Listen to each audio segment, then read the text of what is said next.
Good morning, everyone. It's Claudia from Nourished by Claudia, and today we have the beautiful Dani Sheriff with us. So, unless you have been living under a rock for the past 12 months, you perfectly know who she is. She doesn't really need an introduction, but she's an amazing podcaster. She is a coach. She's helping lots of women to recover from hypothalamic amenorrhea, and she's also an incredible artist. So, welcome, Dani. Thank you so much for being here with us today. Thank you. All of the compliments. I love talking to you. Always make me feel so good. That's what I love hearing. So, how are you? How are things? I'm good. Things are good. There's a baby growing inside of me, which is going well. It's nice and it's beautiful weather in Texas at the moment. Nothing to complain about. Everything's great. Fantastic. That's beautiful to hear. So, Dani, today we're going to talk mainly about exercising and exercising during hypothalamic amenorrhea recovery, but also after you regain your menstrual cycle, because lots of women, they think that they get the period back and they can go back to exercising straight after, but that's really not the truth. So we're going to get into your story and a couple of more questions. But first of all, something fun. What's your favorite breakfast? What do you normally have for breakfast nowadays? Yeah, that's I'm actually asking myself that question because I used to be obsessed with like yogurt parfaits that have nuts and peanut butter and berries and full fat yogurt and honey. And I used to be obsessed with it. And then when I got pregnant, I wasn't interested anymore. And now it's like, it wasn't repulsed, but I wasn't interested. And I wanted these like elaborate, very Australian breakfasts. So like the smashed avocado and feta with the eggs and stuff. And now that's going away and I'm actually a little bit lost. So you don't know what to have. I don't know what to have. I don't know if you experienced that, but it's very odd. I don't know what I like at the moment. I just eat because I have to. I remember that I had the most incredible cravings. And one time for morning breakfast, I had coffee, which normally during pregnancy, you really don't like the taste of coffee. And I had coffee with pickles and gherkins and chili flakes on top of it. That's so what you that wanted. was me for a full week. And I said, okay, I just embrace it. And then hopefully it's going to change. But anyway, and are you exercising at the moment, even though you're pregnant? Are you moving your body or are you doing anything specific? Yeah, I am. And it's actually wonderful because I really either feel like it or I don't feel like it at all. And I get these very clear cues to listen to. So I'm doing some lots of walking with my husband and just like bonding and getting the sun and doing workouts in my garage. I do have a bit of a little garage gym, and maybe every 2 or 3 days I do something that just like moves my legs and works on stability and kind of keeps things functioning. And that's kind of my goal at the moment. So enough for now. yeah. And plus you're going to be doing so many squats and all of it when the baby's out and you have to pick him up and put him down and so on and so forth. I'm just practicing and keeping all of that working for when I need it. Work on your back strength. All righty, so let's get into the conversation because when all the women from the Facebook group knew that I was going to talk to you, everyone wanted to ask you questions. So first of all, and you can also talk about your personal story, do you have to quit exercising while going through the hypothalamic amenorrhea recovery process? What's your thought about it? Yeah. My thought is it depends. Yeah. And so typically I like to get a proper background on each person. So for me, I didn't. And the reason I didn't completely stop was just because it was mentally very challenging for me to do that. I wasn't one of those people who like, oh, this is what I have. Oh, okay, I can easily stop doing what I was doing to get my period back. No, I had really ingrained habits and it was very difficult for me to do this complete 180 of exercising all the time to not at all. So I gradually reduced in frequency, in intensity, and was doing the mental work at the same time so that by the time, at the same time, I was able to get myself to a point where I could reduce exercise significantly. So for me, I had been working out like 6 days a week for multiple hours. So that was very chronic. And to get down to 3 days a week for me is a huge decrease. So, I tried that. It didn't work. I had to continue until I was down to probably like 1 to 2 days a week of doing really simple, almost like I was saying I'm exercising now, right? Just really simple, keeping my body moving, keeping my joints feeling good, really exercising for the purpose that it really should have, which is movement for health, for body restoration, for longevity, not with any goal to be in a caloric deficit or to change my body. So that's a long way of saying if you can reduce your exercise as much as possible, do it. If it's really hard for you, be progressive with the goal that, or with the understanding that if you reduce your exercise by 50% and it still didn't work, you need to be open to reducing it further and further.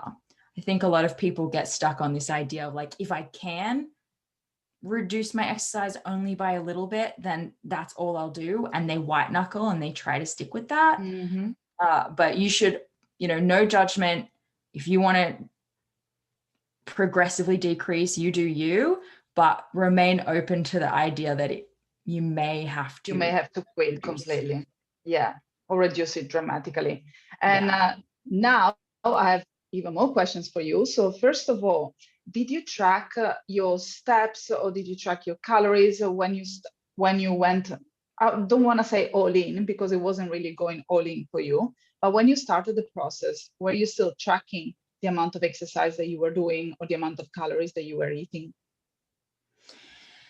Yeah, at the beginning, I was tracking macros to see if what I was eating and to get myself to the increase I need to be at. And it didn't really help me. It was a bit anxiety inducing for me. I discovered that I was just putting so much like weight on the number that was appearing, and oh my gosh, I've eaten 2,200 calories every single day, and that's so scary. And it was better for me to just not do that in the end. But there are some people where it's really helpful, and for me, it was worth a try, and I didn't need to do it in the end. And did you go through the extreme hunger that some of the women talk about? When I first started increasing my food intake? Yeah, for a short period of time. I remember I was visiting a friend in Vermont, and I woke up that week at 5 a.m. every single day needing breakfast. So I ended up having to have 2 breakfasts every day because I would have to eat at 5 a.m., which was so bizarre for me. And then eat again at like 9. And then I was ready for lunch, and I was ready for a snack, and I was ready for dinner. So I did experience that increase in hunger and wanting to eat earlier in the day. That was my experience. I was so disappointed because when I started my recovery process, I didn't experience any hunger. And then after a month that I was really eating the food for like a full week, I was just hungry all the time. And I was like, yes, that feels great. Yeah, but then unfortunately went away too soon. So it was so much fun because you feel that you're doing a service to your body. And it's such a beautiful experience to finally having all these hunger and satiety cues once again. And then, well, anyway, everyone has a different experience. Yeah. So let me ask you, how did you keep up with the motivation throughout the process? Because I'm pretty sure that you went through a roller coaster of emotions, good days, bad days. I don't want to do it anymore. I'm doing the right thing. How was it for you? Yeah. Like I said, it was not easy for me to just make all these changes and have it happen overnight, which is why I'm so passionate about it. Like I really understand how difficult it can be. Yeah. And it was very, very hard. It was so hard. There was days where you're just like, is this worth it? Is this even my issue? Because you have all these stories in your head of like, well, I'm not even, heavy enough. My BMI is normal. I eat plenty, blah, blah, blah. And you just have these stories about why maybe this isn't for you. And not exercising is really hard because you're eating more and you're not exercising, and it's so counter to what you've been taught and all of these belief systems that you've built over time. Yeah. So it was really hard for me mentally, but I kept motivation up by being very connected to communities like ours. So I feel like our little HA community is just growing and growing all the time. When I went through this, it was very small, almost non-existent, I would say. And no one was there. No one was there. I just, found the few podcasts that talk about it at the time, which is obviously why I was inspired to start one later. I was like, there's not enough about this. But I listened to women's health stuff. I really got into like the science of it. And I really got interested in, okay, well, why am I actually here? Like, what happened?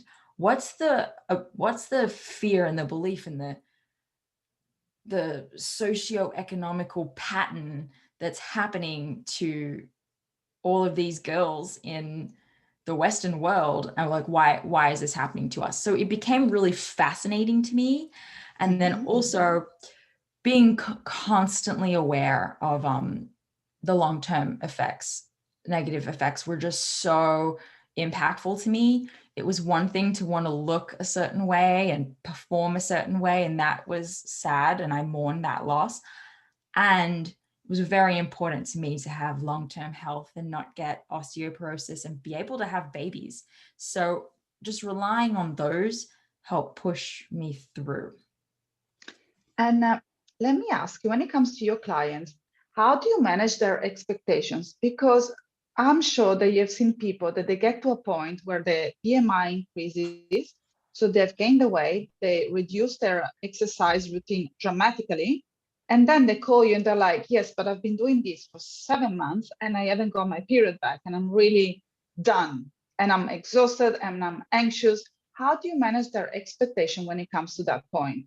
And I'm sorry, I don't want to put you on the spot, but I'm pretty sure that you have a wise answer to share. That's such a good like rabbit hole.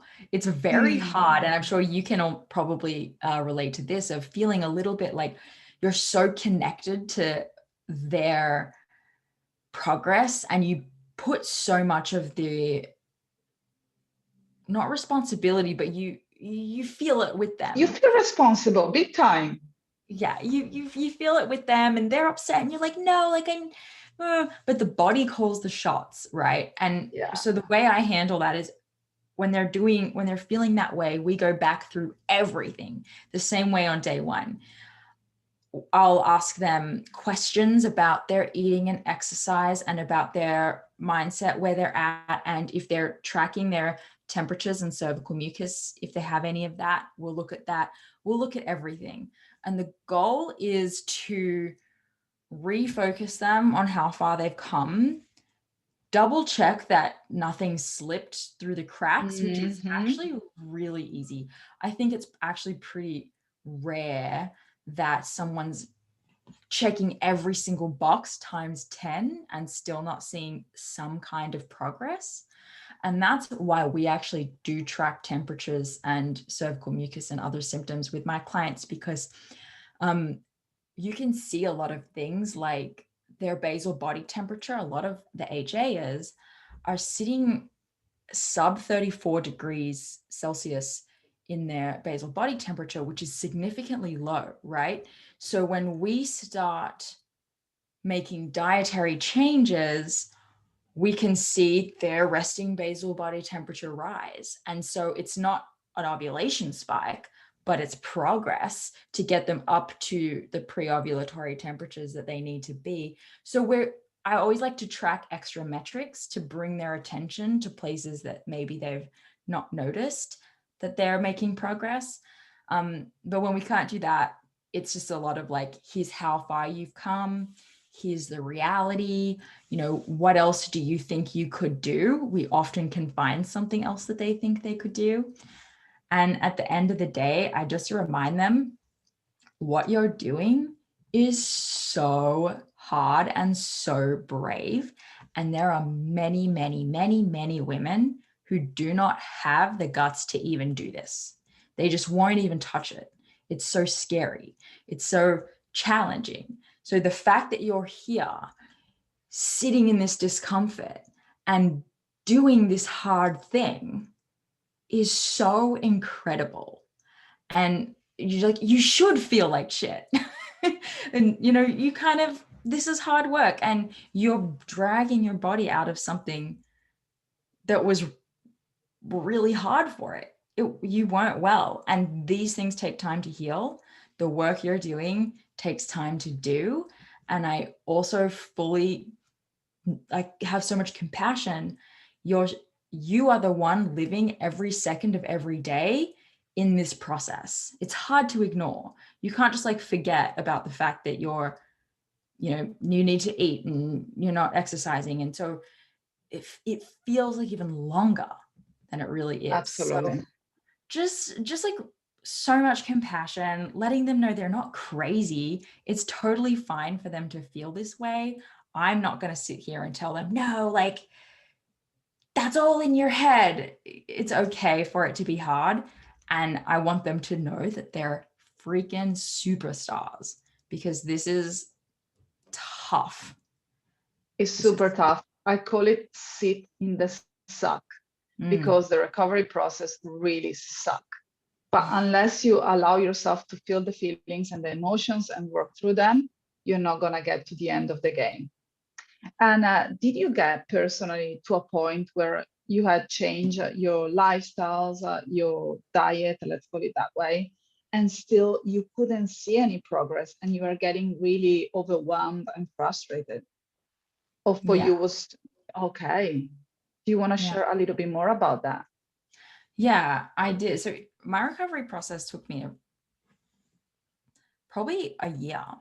And that's because, like I said before, I was kind of progressively working into different levels of recovery.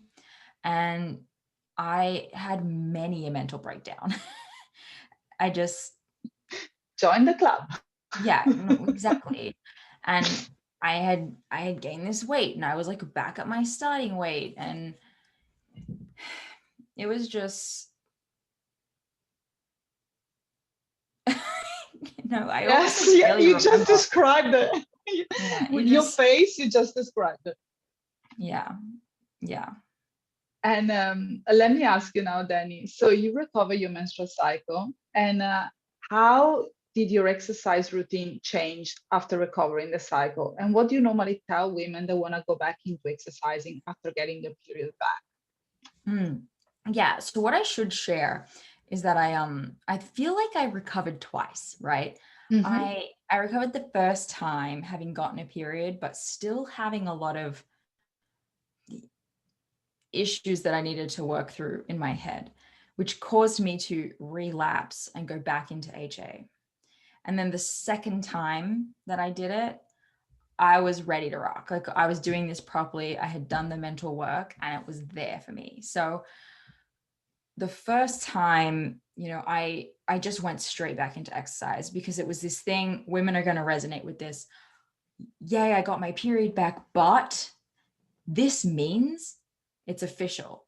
I gained all this weight and I haven't been exercising. And that still means negative things to me.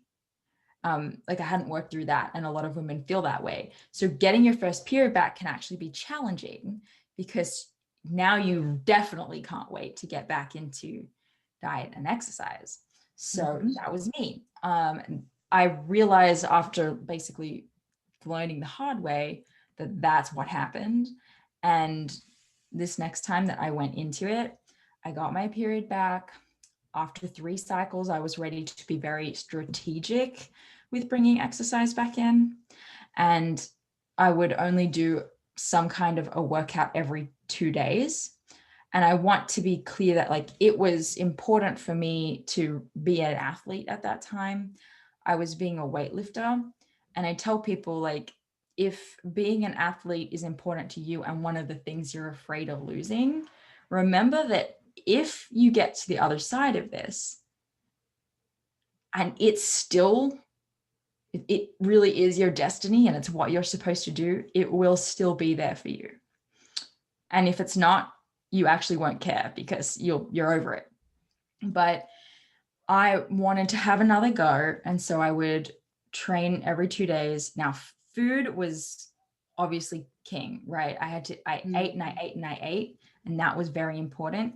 And I didn't waver from that. There was no training macros and resting macros. There was no macros. There was eating full meals, going to the gym, not going if I didn't feel like it, being very smart with the program itself, and monitoring my cycle and making sure changes, like making sure I was ovulating, making sure my luteal phase was long enough. And if I saw any issues, a delay in ovulation, a short cycle, something like that, I had to take action. And that action was either time to back off from training, like maybe that week was a more challenging week and I need to back off now, or review, did I eat enough? Do I need to add more food? Was I stressed out at work? Because let's be real, we're not just working out, we're also having a job and relationships and families. So just assessing like what's out of balance here and making exercise the place where I really implement the adjustments. So yeah, it's no longer about pushing your body through. It's about adjusting what you're putting your body through to make sure that you maintain a cycle while you get to exercise. And out of curiosity, did you notice if your performance, weightlifting performance, was affected by not counting the macros and having your period back? Yeah, it was definitely positive. So many girls, and I work with a lot of girls who maybe have backgrounds in CrossFit and weightlifting and bodybuilding, that kind of thing.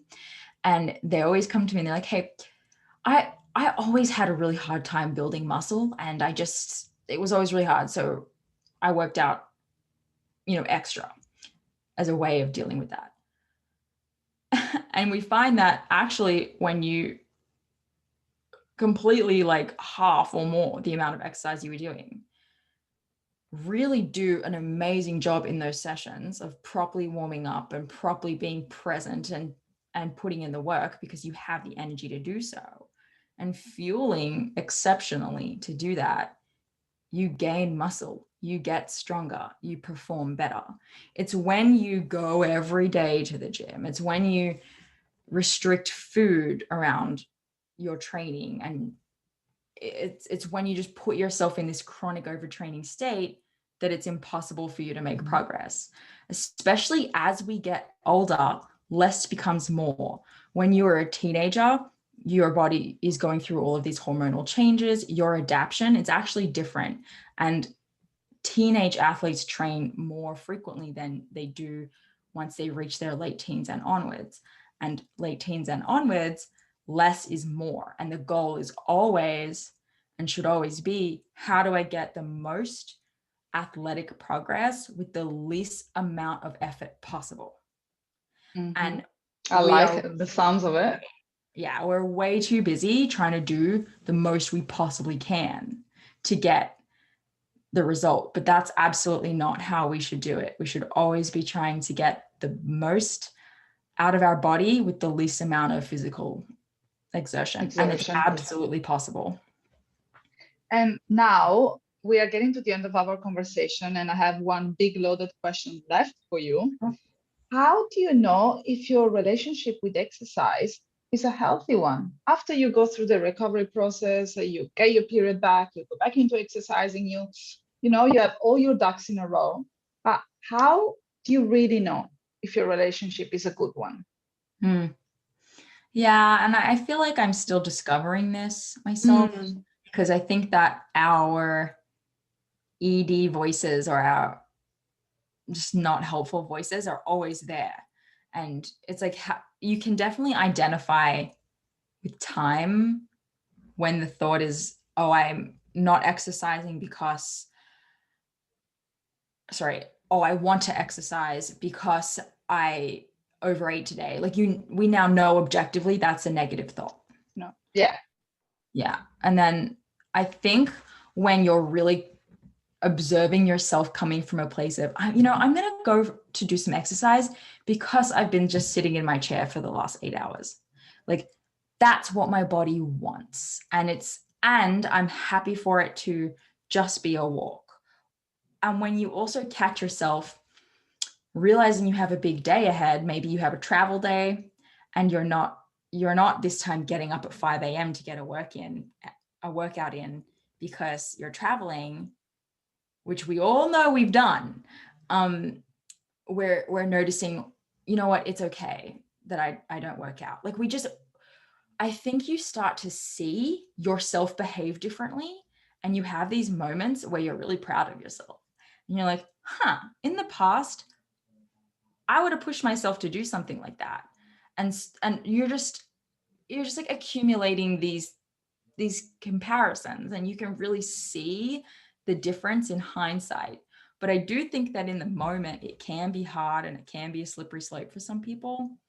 But in the end, like if you know where your intention is coming from, and you're not doing this just because you feel guilty or you're trying to mitigate damage on weight gain, any thoughts around that, your girls know what they should be coming from.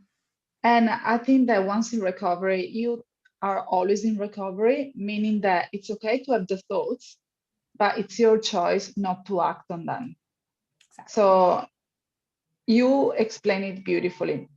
All righty, Dani, it was a pleasure having you. Thank you so much for your honesty and for being so open. But that's why all of us love you, because you just share your experience and you don't hold back.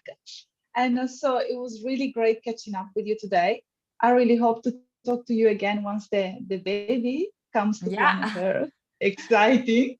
And cool. Do you have anything left to say that you want to tell the women of the HA community? Oh, I mean, you guys know what you need to do, and showing up every day and being an active part of your community is honestly one of the best things that you can absolutely be doing. So keep doing that. And I would love to meet you guys. You should come and hang out on the podcast. And if you are a listener, come tell me what topics you want to hear about. I would love to. Absolutely. Please, ladies, do so. All righty, Dani. Thank you so much for being here today. Thank you. Yeah. Bye, guys. Bye. Bye.